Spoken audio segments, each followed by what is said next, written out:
Shalom Bapak Ibu Saudara-saudari dimanapun berada. Kembali berjumpa dengan saya Pendeta Yakub Sulistyo. Kali ini saya menyajikan video tentang nama Yahweh. Untuk menyanggah videonya Guru Gembul, yang link video aslinya saya taruh di deskripsi video ini agar tidak kepanjangan. Videonya Guru Gembul perlu saya sanggah karena beliau mengatakan, Assalamualaikum, selamat datang kembali di Guru Gembul Channel. Apa nama atau istilah yang biasa digunakan oleh orang-orang Yahudi untuk menyebut nama Tuhan? El, Elohim, Adonai, Yahweh. Ibrahim atau Abraham itu menyebut dengan sebutan El. Seperti yang sudah saya sampaikan di video-video saya sebelumnya, sebaiknya umat Islam seperti Guru Gembul tidak usah membahas kitab yang tidak diimaninya, karena tentu pemahamannya kacau dan menyesatkan umat Kristen yang tidak memahami firman di kitabnya sendiri. Seperti Guru Gembul tersebut yang tidak bisa membedakan antara nama diri atau personal name dengan generic name atau sebutan dan istilah atau term. Nama beda dengan istilah, beda juga dengan sebutan. Definisi ketiganya adalah sebagai berikut. Nama adalah kata atau sekumpulan kata yang digunakan untuk mengidentifikasi seseorang, tempat, benda, atau konsep tertentu. Istilah adalah kata atau gabungan kata yang digunakan untuk mengungkapkan suatu konsep, objek, atau fenomena tertentu dalam bidang ilmu pengetahuan, seni, teknologi, atau kegiatan lainnya. Sedangkan sebutan adalah kata atau frasa yang digunakan untuk merujuk atau menyebut seseorang, sesuatu atau suatu konsep dengan cara tertentu yang biasanya lebih deskriptif atau bersifat informal dibandingkan dengan nama resmi. El, Elohim, Adonai atau Yahweh harus dibedakan keterangannya karena El, Elohim, Adonai termasuk Lord, God, Gusti, Tuhan, dan sejenisnya itu sebutan atau generic name. Sedangkan Yahweh juga Allah itu nama diri atau personal name. Jadi tidak seharusnya dijadikan satu sehingga menimbulkan persepsi sama. Benar, Abraham menyebut Yahweh dengan El. Di kitab Kejadian pasal 33 ayat yang ke-20 di kitab Tenak berbunyi, Wayat sef sammisbeak wayikra lo El Elohi Yisrael. Jika diterjemahkan berbunyi, dan dia mendirikan mezbah di sana dan menyebutnya El Elohimnya Yisrael. Maksud dari kalimat El Elohimnya Yisrael adalah El atau sesembahan yang benar-benar sesembahan adalah El atau sesembahan yang disembah oleh Yisrael. Namun Yayasan Lembaga Alkitab Indonesia menerjemahkannya, ia mendirikan mezbah di situ dan dinamainya itu Allah Israel ialah Allah. Menurut tata bahasa Indonesia, arti dari kalimat Allah Israel ialah Allah adalah ada Allah yang disembah oleh Israel namanya Allah. Pertanyaannya, kapan dan di mana Israel menyembah sesembahan yang bernama Allah? Baik itu huruf besar semua, maupun hanya huruf depannya saja yang huruf besar, atau huruf kecil semua? Jawabannya tidak ada, karena sesembahannya Israel itu Yahweh, bukan Allah. Baik Allah huruf besar semua, Allah hanya saja yang huruf besar, atau huruf kecil semua. Nama Yahweh itu bukan dinamai oleh manusia, melainkan karena si empunya nama sendiri yang memperkenalkan dirinya. Seperti yang tertulis dalam kitab Yesayahu atau Yesaya pasal 42 ayat yang ke-8, yang berbunyi, Ani Yahweh Husmi, Ukfodi le'akhir lu eten utilati lapsilim, yang artinya, Aku Yahweh, itu namaku, dan aku tidak akan memberikan kemuliaanku kepada yang lain dan pujianku kepada patung. Dan nama itu dibuat oleh dirinya sendiri, bukan dinamai atau diberi nama oleh manusia, seperti yang tertulis di dalam kitab Yirmiyahu atau Yeremia 32 ayat yang ke-20, yang berbunyi demikian. Asyer samta otot umoftim be'eretz Mitzrayim at hayom hase uf Yisrael uva Adam wa ta'ase lecha sem kayom hase. Yang artinya, sebab engkau telah menaruh tanda-tanda dan keajaiban-keajaiban di tanah Mitzrayim sampai pada hari ini, dan Yisrael serta di antara manusia. Dan engkau telah membuat nama bagimu seperti pada hari ini. Perhatikan kalimat engkau telah membuat nama bagimu. Abraham memanggil Tuhan dengan sebutan El. Tentu tidak masalah, karena El itu bentuk pendek dari Elohim yang jika diterjemahkan ke bahasa Indonesia bisa diterjemahkan dengan kata Tuhan. Artinya Abraham menyebut nama Yahweh dengan sebutannya, yaitu El. Namun Abraham juga memanggil Tuhan atau El dengan namanya, yaitu Yahweh. Maka di kitab Kejadian pasal yang ke-22 ayat yang ke-14 dikatakan di kitab Tenak sebagai berikut. Wa yikra Abraham sem hamakom hahu Yahweh yire asyer yamer hayom behar Yahweh yire. Yang jika diterjemahkan kata per kata atau secara interlinier seperti yang ada di layar kaca.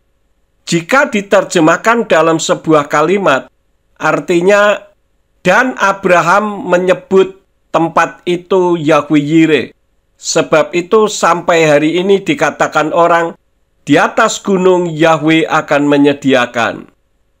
Lalu kenapa ada nama Allah dalam kekristenan? Sejarahnya sebelum Islam lahir, nama Allah itu merupakan satu di antara 360 dewanya orang Arab kuno zaman jahiliyah atau zaman kebodohan milik suku Quraisy. Diadopsi oleh Kristen Arab karena berada di bawah tekanan penguasa saat itu. Lalu Islam masuk ke Indonesia pada abad ke-7 dan berdasarkan buku rohani Islam sendiri, Islam mengadopsi nama Allah dari suku Quraisy.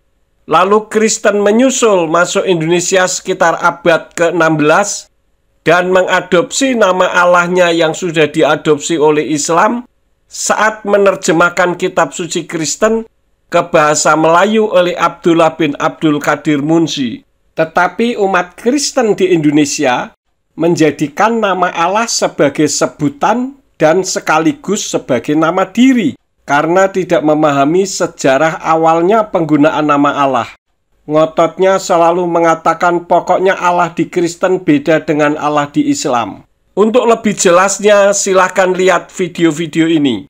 Kalau bicara sejarah, sebelum Islam lahir, Allah itu merupakan nama diri dari satu di antara 360 dewanya orang Arab kuno zaman jahiliyah. Kita lihat bersama buktinya. Berdasarkan sejarah, tertulis di buku-buku berikut ini. Seperti agama-agama manusia, bidah-bidah di Indonesia, Islam in Light of History, Jerusalem Countdown dengan pembahasannya Who is Allah, The Unfinished Battle Islam and the Jews, bahkan buku teologianya Islam sendiri yang berjudul Passing Over Melintas Batas Agama, dan masih banyak lagi lainnya, menerangkan siapakah Allah itu sesungguhnya, asalnya dari mana, sebelum Islam lahir sudah diadopsi oleh Kristen Arab, lalu diadopsi lagi oleh Islam, dan di Indonesia diadopsi lagi oleh Kristen dan Katolik. Silakan videonya di-pause untuk dibaca terlebih dahulu buku-bukunya. Allah bukan merupakan panggilan di Indonesia. Kalau Allah itu panggilan, itu memiliki arti dan persepsi yang sama dari berbagai pandangan. seperti kursi yang merupakan adopsi dari bahasa Arab al-kursi, memiliki makna dan persepsi yang sama, yaitu tempat untuk duduk. Baik Kristen, Islam, Hindu, Buddha, aliran kepercayaan memiliki makna dan persepsi yang sama.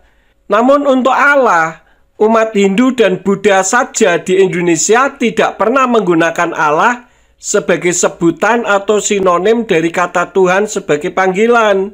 Antara Kristen dan Islam sendiri memiliki pandangan yang berbeda untuk masalah Allah ini. Itu membuktikan bahwa pemakaian nama Allah di kekristenan merupakan pemerkosaan nama dan bahasa yang tidak seharusnya untuk tetap dipertahankan.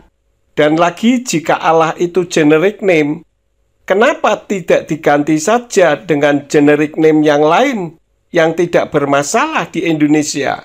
Kenapa Allah harus tidak boleh hilang dari kekristenan?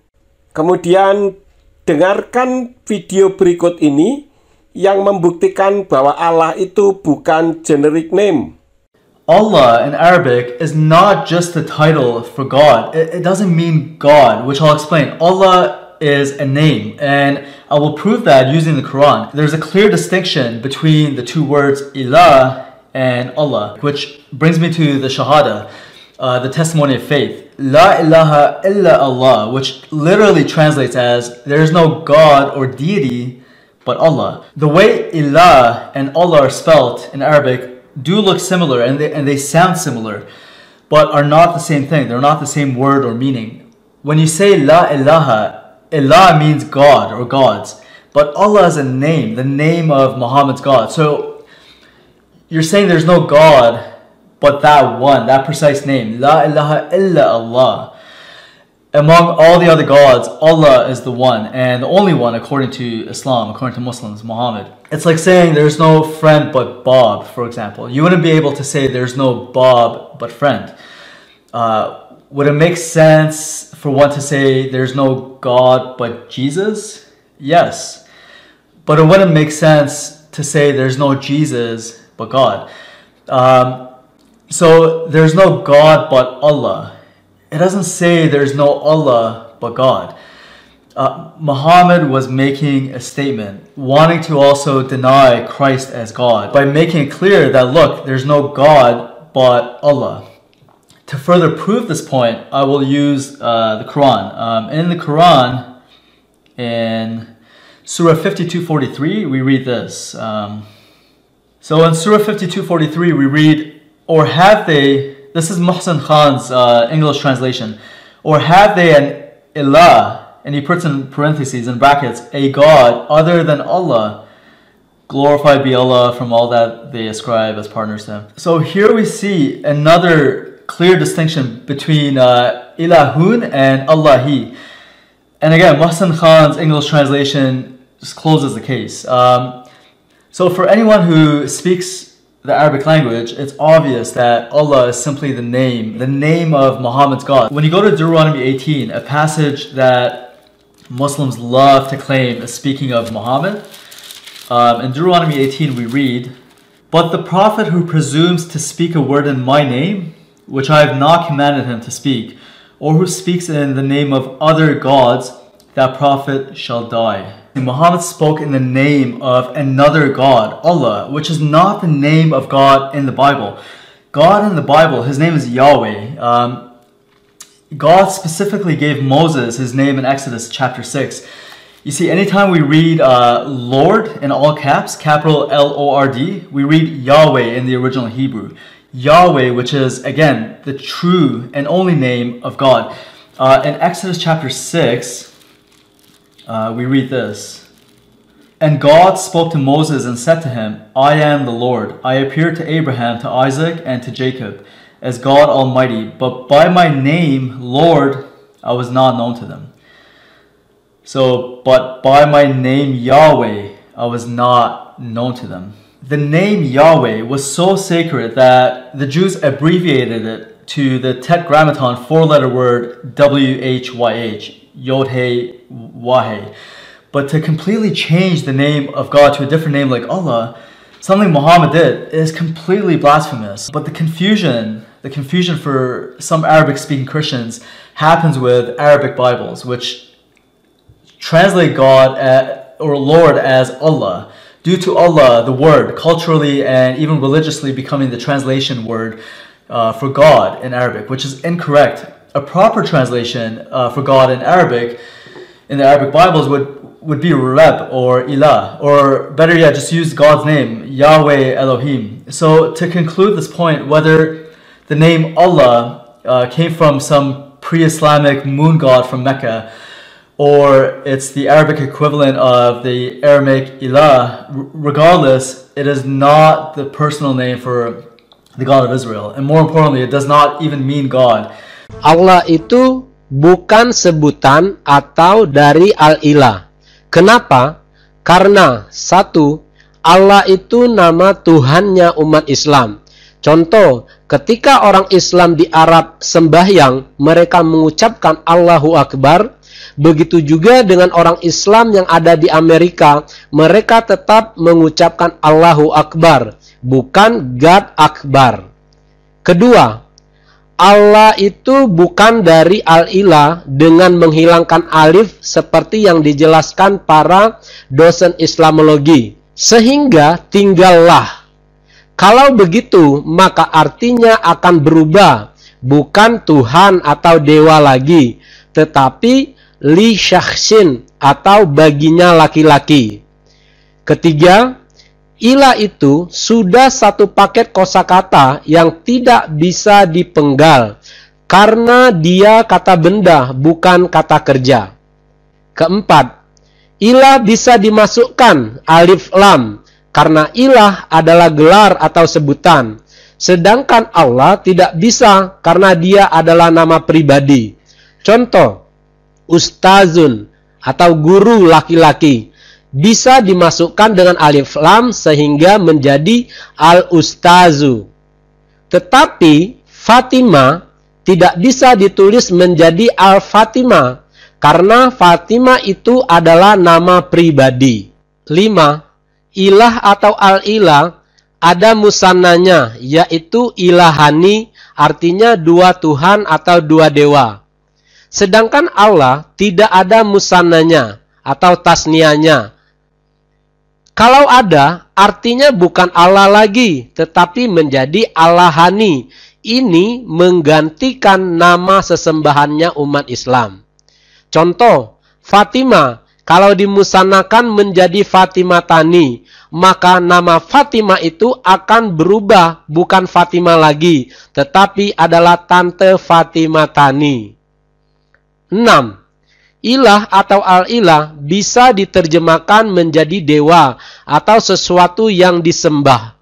Sedangkan Allah tidak bisa diterjemahkan ke dalam bahasa apapun karena dia adalah nama pribadi. Anda bisa melihat dalam Kamus Indonesia, Arab, Inggris karangan Abdul bin Nuh dan Umar Bakri halaman 76. Ketujuh, Allah bukan dari alif lam ha. Karena kalau diuraikan secara ilmu sorof tidak pernah ditemukan baik fi'il madinya, mudhari'nya maupun masdarnya. Yang ada alif lam lam ha atau Allah. Tetapi kalau diuraikan secara wazan dalam ilmu sorof juga tidak bisa menjadi Allah. Contoh, Allah dengan wazan af'ala yuf'ilu if'alan. Jadi kalau kita uraikan secara nahwu sorof, Allah itu menjadi Allah yulihu illahan. Dan itu bukan Allah, tapi itu adalah sebutan. Kenapa? Karena Allah adalah nama pribadi yang tidak bisa dikutak-katikkan. Lihat juga pernyataan Christian Prince berikut ini. But here we have more important question about what is the name of Isa. Here you see the Muslim they translate as Jesus. But the fact, the word Yeshua or Yeshua in Arabic and Yeshua in Hebrew, not mentioned once in the Quran. So this is a fabrication or let us say it's a fabricated translation. The same as some Christian who translated the Bible into Arabic and they used the word Allah in the translation. That is a fabrication too.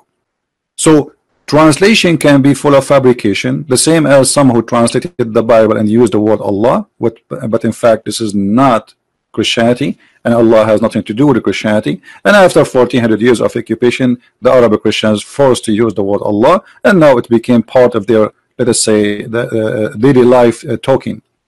If you go to all Islamic countries where Christians are a minority, you will see all of them, they use the word Allah. Why? Because simply they are under the control of Muslims. However, when the Muslims, they notice that using the word Allah is not for their benefit, they will forbid you from using it, as what happened in Malaysia. In Malaysia, they made the court order that no Christian should use the word Allah in a church, because that is the name of the God of the Muslims. And I agree with the court actually. They should not use it, and any Christian who used the word Allah, he should refrain from using it, for this is a pagan word and have nothing to do with us. So I agree 100% with the court of Malaysia, which is saying Allah is a name of the God of Islam and have nothing to do with the Christians. Why the Muslims in that country, they were upset from Christian using that word? Because they noticed a lot of Muslims converting out of Islam. So they said to themselves, maybe the missionaries, because they are using the word Allah when they speak to the Muslims, make the Muslims easy transaction from the cult of Islam to Christianity. And as I say, it's wrong to use the word Allah, for this is a pagan name, and it's not the word mean God, it's a name of a God which is a pagan God, exists before Islam. Yeah, that's what is wrong to use. There's many Bible translation, they are using the word Allah. That's absolutely false translation, and we should avoid saying the word Allah, praying to God. But you can say, I mean, there's so many, like especially in the Middle East, the generation, they learn nothing but saying the word Allah. But this is false name, false God. It's a big mistake Christians they do when they use it. But people, they are inheriting false inheriting, and the one to blame actually is the priest. Most of the priests are just doing business, sadly. Sedangkan Yesus menyebutnya dengan Eloi, sedangkan Musa menyebutnya dengan Yahweh. Kok bisa beda-beda seperti ini? Apanya yang berbeda? Tidak ada yang berbeda. Saat Yesus yang nama aslinya Yeshua mengatakan Eloi, itu bahasa Aram yang berarti Elohimku. Artinya saat itu Yeshua memanggil Yahweh dengan sebutannya. Namun bukan berarti Yeshua tidak menyebut nama Yahweh dengan namanya. Kitab Matai atau Matius pasal 22 ayat yang ke-37 di dalam kitab Brit Kadasa atau Perjanjian Baru dalam bahasa Ibrani berbunyi demikian. Wayomer Yeshua elai wa ahavta et Yahweh Elohika bekal lefafka ufkal nafseka ufkal madaika, yang artinya firman Yeshua kepadanya, kasihilah Yahweh Elohimmu dengan segenap hatimu dan dengan segenap jiwamu dan dengan segenap akal budimu.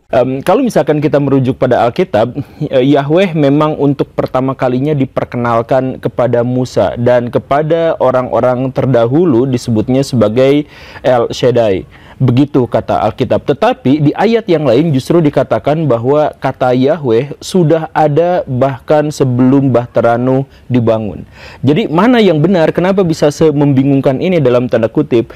Kalau misalkan kita melihat dalam konteks sejarah asli, sejarah pure, tanpa membahas iman, tanpa membahas teologis, maka jawabannya dari kebingungan ini ketemu, tetapi akan menggoncang iman. Kok bisa seperti itu? Simak videonya, yuk kita mulai. Yahweh pertama diperkenalkan bukan kepada Mose atau Musa, melainkan kepada Adam dan Hawa. Karena Yahweh berbincang-bincang dengan Adam dan Hawa, mustahil Adam tidak mengenal nama Elohim yang menciptakannya. Maka ketika Adam punya anak, maka Adam memberi nama anaknya Kain. Kejadian 4 ayat 1 yang berbunyi, Waha Adam yada et Hawa isto watahar watelet et Kain watomer kaniti is et Yahweh, yang artinya dan Adam bersetubuh dengan Hawa istrinya dan mengandunglah dia, lalu melahirkan Kain, dan berkatalah dia, aku telah memperoleh seorang pria dari Yahweh. Adapun kata El Shaddai itu bahasa Ibrani yang artinya Elohim yang Maha Kuasa, dan yang dimaksud adalah Yahweh. Apa arti kata Yahweh? Tentu saja orang-orang Yahudi tidak akan mau menjawab ini atau tidak akan menjawabnya secara sembarangan atau memilih untuk memberikan otoritas jawaban kepada pihak yang menurut mereka lebih layak. Sebagian besar orang Kristen juga mungkin akan menjawab dengan jawaban yang seperti itu. Kalau arti kata Yahweh, tentu orang Yahudi bisa menyebutkannya karena beda dengan nama. Yang orang Yahudi tidak berani sebut itu nama Yahweh, bukan arti kata Yahweh. Hal itu karena mereka lebih taat kepada Talmud daripada kepada firman itu sendiri, yang justru ingin namanya disebut agar kejadian yang tertulis di dalam kitab Hakim-Hakim 2 ayat yang ke-10 tidak terulang kembali. Ini dua dalil dari banyak dalil di mana Yahweh menghendaki namanya disebut. Di dalam Keluaran 3 ayat yang ke-15 di dalam kitab Tenak berbunyi, Wa yomer ot Elohim el Moshe kotomar el beni Yisrael, Yahweh Elohi Avotakem, Elohi Abraham, Elohi Yitzhak, wa Elohi Yakub selakani alechem, ze zemi leolam, wa ze zikri ledordor. Yang artinya, dan Elohim berfirman lagi kepada Mose atau Musa, katakanlah demikian kepada Bani Yisrael, Yahweh Elohimnya leluhurmu, Elohimnya Abraham, Elohimnya Yitzhak, dan Elohimnya Yakub telah mengutus aku kepadamu. Itulah namaku untuk selama-lamanya, dan itulah pengingat bagiku dari generasi ke generasi. Perhatikan kata yang berwarna kuning sebagai penekanannya, yang harus diingat selama-lamanya dari generasi ke generasi. 1 Tawari 16 ayat yang ke-8 berbunyi, Hodu la Yahweh kir'u fismu hodiau fa'amim alilotai, yang artinya bersyukurlah kepada Yahweh, panggillah namanya, beritahukanlah perbuatan-perbuatannya di antara bangsa-bangsa. Bagaimana orang bisa mengenal namanya jika tidak pernah disebut? Orang bisa lupa dan melupakannya.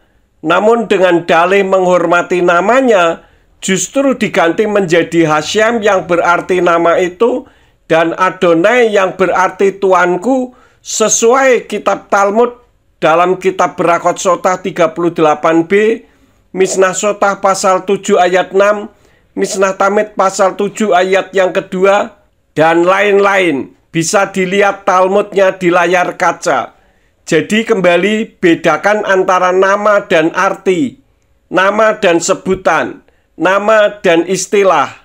Yang orang Yahudi tidak berani sebut itu nama, karena lebih taat Talmud daripada taat kepada firman itu sendiri, bukan arti dari nama Yahweh. Nah, tetapi sejarawan yang lebih terbuka tentu saja akan berani menjawab pertanyaan ini. Bagi mereka, Yahweh itu diambil dari kata Arab kuno yang kurang lebih bisa diartikan sebagai yang ada, atau yang hidup, atau yang maha ada, atau yang maha menciptakan, atau yang maha hidup, atau yang maha menjadikan. Pokoknya mah dengan berbagai variasi yang seperti itu, yang kalau misalkan kita bahasakan kasar seperti sekarang dengan konsepsi ilahiyah seperti yang kita bayangkan sekarang, maka Yahweh itu berarti yang maha menjadikan, atau yang maha menciptakan, atau yang maha hidup. Begitulah kurang lebihnya. Jangan Arabisasi lah. Nama Yahweh itu diberikan oleh si empunya nama itu sendiri. Dalam kitab berbahasa Ibrani ditulis di dalam kitab Tenak. Bagaimana mungkin dikatakan berasal dari Arab kuno? Ini Arabisasi yang tidak masuk akal. Kalau Yahweh itu diambil dari kata Arab kuno, sedang referensinya mengatakan nama Dewa Israel kuno, bagaimana ini? Kan saling bertentangan. Kalau artinya yang ada memang benar, tetapi bukan dari kata Arab kuno. Dalam kitab suci berbahasa Arab saja nama Yahweh tidak bisa dibaca Yahweh, melainkan Yahwah, karena huruf Arab tidak mengenal vokal E. Arti yang ada itu dinyatakan sendiri oleh Yahweh di dalam kitab Keluaran 3 ayat yang ke-14 yang berbunyi, Wayomer Elohim El Moshe, Ehye Aser Ehye, Wayomer Kotomar Livni Yisrael Ehye Selakani Alekem. Yang artinya, dan berfirmanlah Tuhan atau Elohim kepada Moshe atau Musa, Aku ada yang aku ada, telah mengutus aku kepadamu semua anak-anak Israel. Kalimat aku ada yang aku ada, itu pernyataan dari si empunya nama, yaitu Yahweh, bahwa dirinya itu ada, dan bukan sembarang ada, tetapi kekal, dari ada sampai kekal, bukan diciptakan, tetapi justru yang menciptakan segala yang ada ini, seperti langit, bumi, dan alam semesta jagat raya dan sebagainya, termasuk surga dan neraka.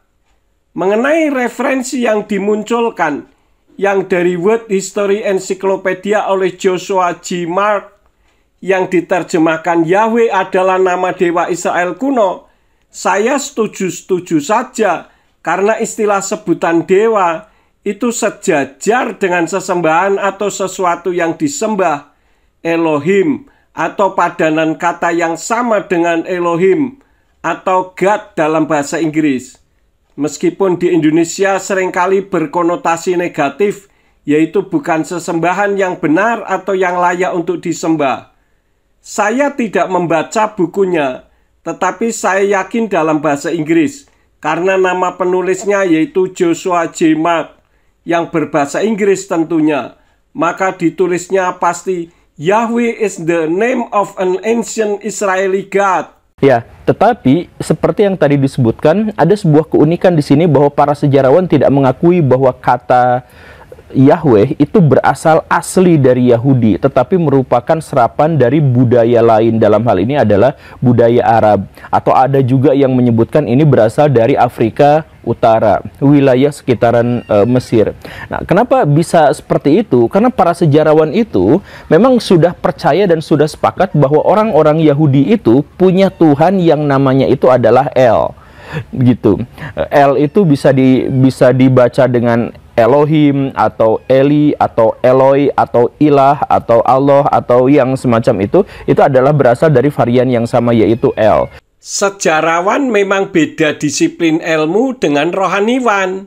Jadi jika sejarawan tidak mengakui bahwa nama Tuhan atau sesembahannya orang Yahudi bernama Yahweh, ya boleh-boleh saja.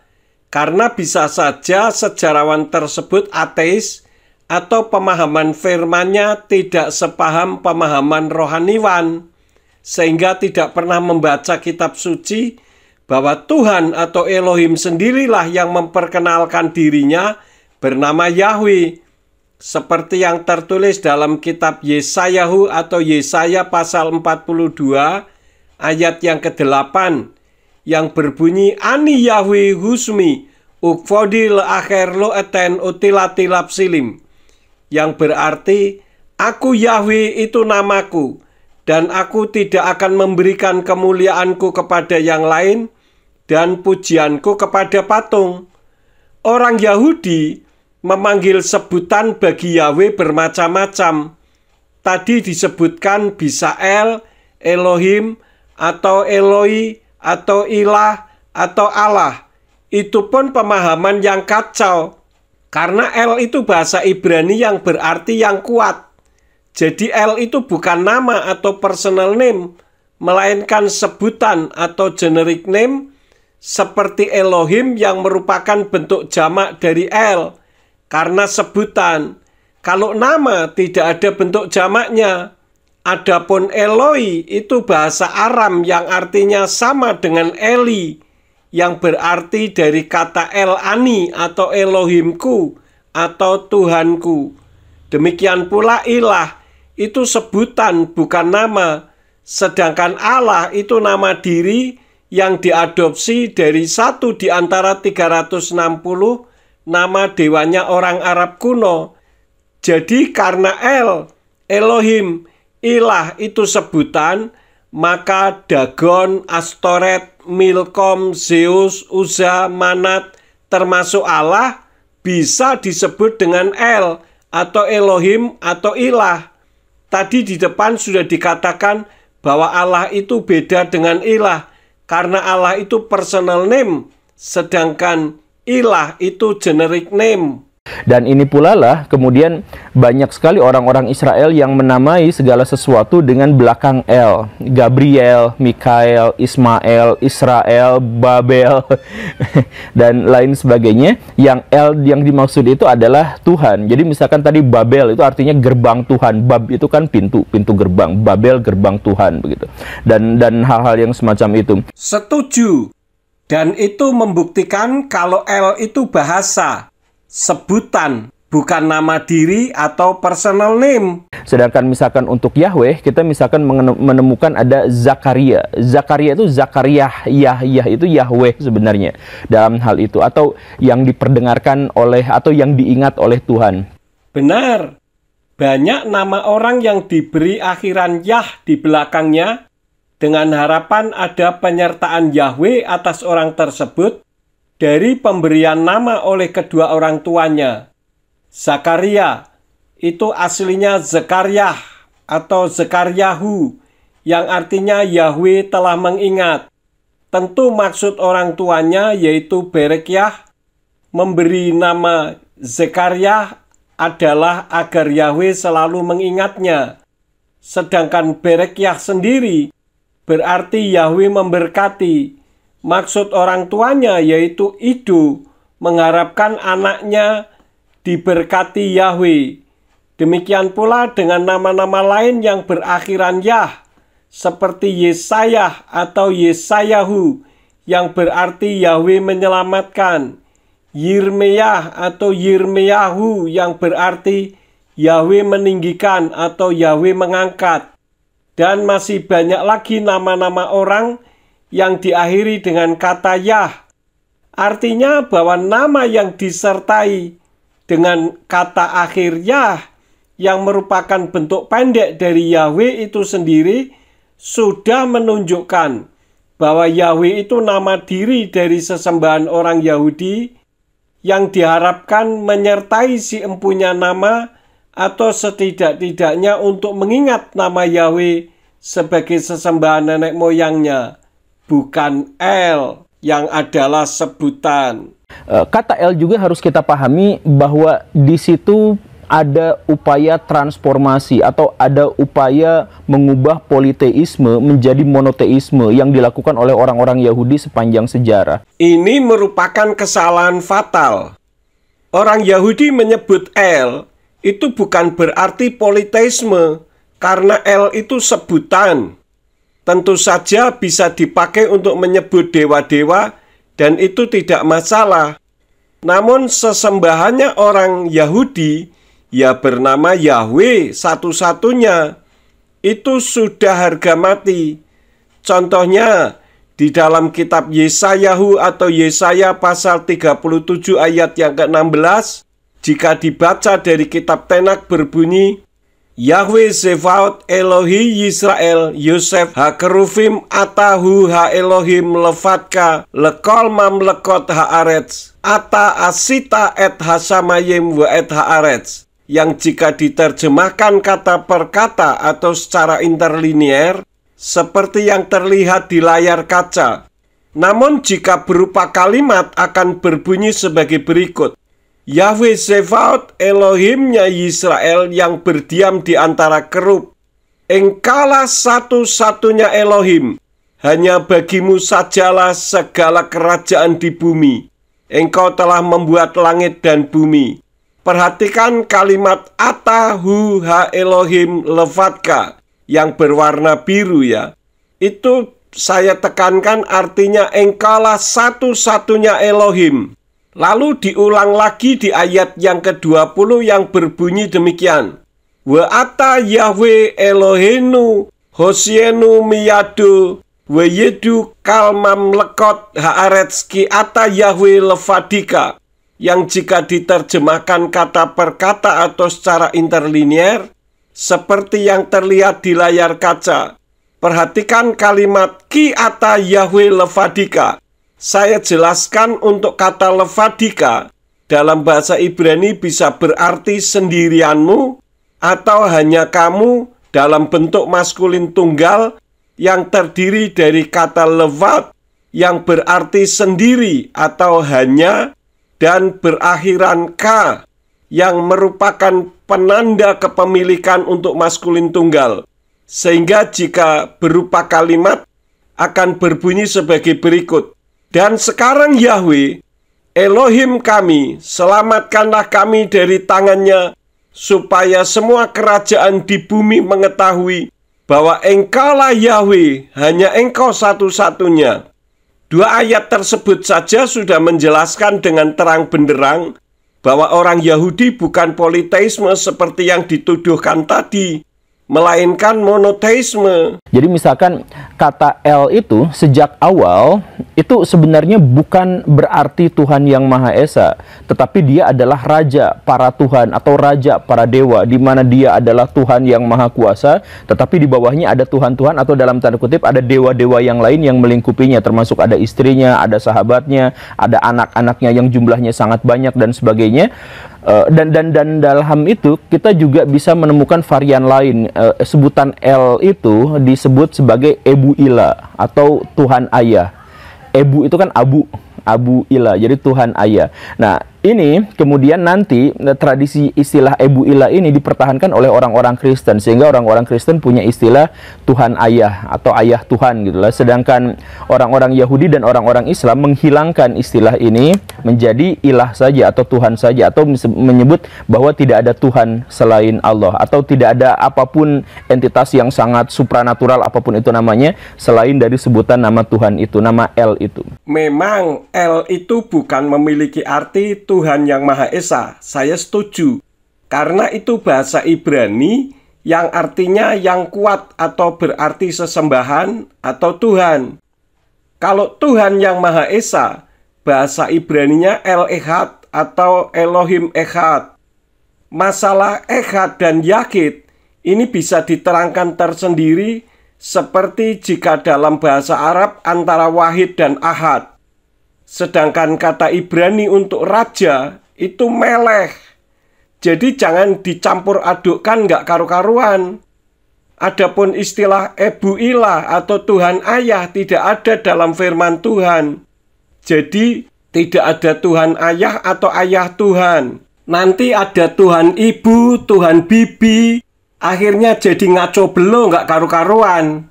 Yang ada yang diajarkan oleh Yeshua itu hanya Aba untuk menyebut Yahweh sebagai Sang Bapa karena menciptakan. Jadi itu hanya istilah saja. Jadi jangan diartikan berarti ada Tuhan Ayah. Itu hanya istilah yang dipakai untuk menyebut Yahweh sebagai Sang Pencipta atau Maha Kuasa atau yang berkuasa. Seperti dalam bahasa Arab berbunyi Qadir yang dikenal dengan kata Qadirun. Jadi tidak bisa dikaitkan dengan istilah tidak ada Tuhan selain Allah. Bagi Islam saya setuju la ilaha illallah. Namun dalam Kristen istilahnya bukan la ilaha illallah, tetapi la ilaha illallah Yahweh, yang terdiri dari kata la ilaha yang berarti tidak ada, ilah yang berarti kecuali atau selain Yahweh. Jadi la ilaha illa Yahweh itu baru benar. Begitu. Nah, lalu dari mana Yahweh itu tiba-tiba muncul? Ya, ada hipotesis, tetapi hipotesis ini tidak benar-benar disepakati. Maksudnya dalam hal ini kita tidak menemukan ada satu konklusi, ini kucing-kucing. Ada satu konklusi yang menyebutkan bahwa nama El, kemudian Yahweh dan segala rupa kemudian masuk di situ sebagai sesuatu yang sudah dibenarkan fix oleh sejarah. Kita tidak menemukan hal yang seperti itu. Semuanya masih berhipotesis, semuanya masih memperkirakan. Tetapi diperkirakan masuknya Yahweh ke dalam tradisi spiritual orang-orang Yahudi itu sekitar abad ke-13 sebelum Masehi. Dari mana kita mengetahuinya? Yang pertama tentu saja kita coba cocokkan dengan Alkitab. Karena di Alkitab disebutkan bahwa kata Yahweh itu dikatakan adalah kata penyebutan Tuhan yang untuk pertama kalinya diperkenalkan kepada Musa. Yahweh bukan tiba-tiba muncul. Di awal video ini sudah saya jelaskan bahwa Adam dan Hawa berbincang-bincang dengan Yahweh. Maka ketika mereka punya anak, Anaknya diberi nama Kain, yang berarti aku telah memperoleh seorang pria dari Yahweh. Jadi bukan tiba-tiba muncul seperti yang disampaikan tadi. Memang terhadap Mose atau Musa, pewahyuan nama Yahweh merupakan langkah baru. Hal itu mengingat Mose di bawah didikan Faro atau Fir'aun yang tidak mengenal Yahweh. Akibat waktu masih bayi, Mose diadopsi oleh putri Faro atau Fir'aun, sehingga Mose tidak mengenal Yahweh. Kisahnya bisa dibaca di kitab Keluaran pasal 2 ayat 1 sampai ayat yang ke-10. Masalah sejarah tidak membenarkan, bagi saya ya tidak masalah, karena seperti yang sudah saya sampaikan tadi, bahwa ahli sejarah beda dengan ahli kitab atau rohaniwan.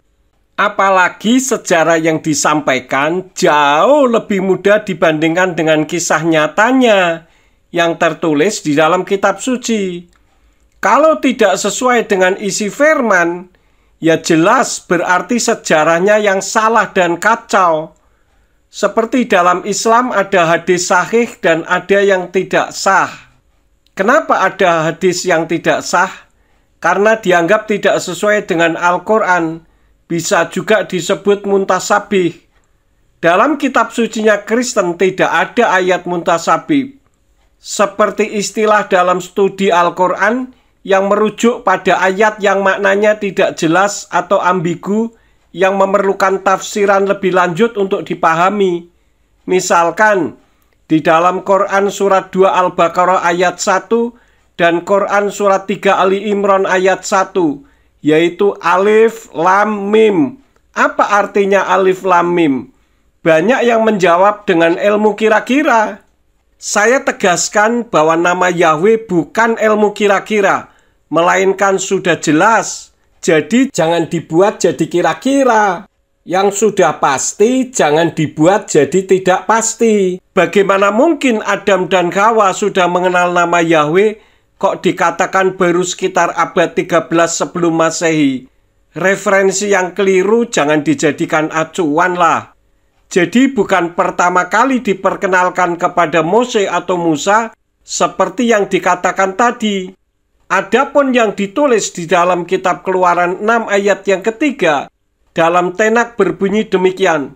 Wa era el Abraham, el Yitzhak, wa el Yakub, wa el Sadai usmi Yahweh, lo nodaiti lachem. Saya garis bawahi kalimat lo nodaiti lachem, di mana lo-nya bukan berarti tidak, tetapi dalam bentuk kalimatannya yang bisa diterjemahkan tidakkah atau bukankah.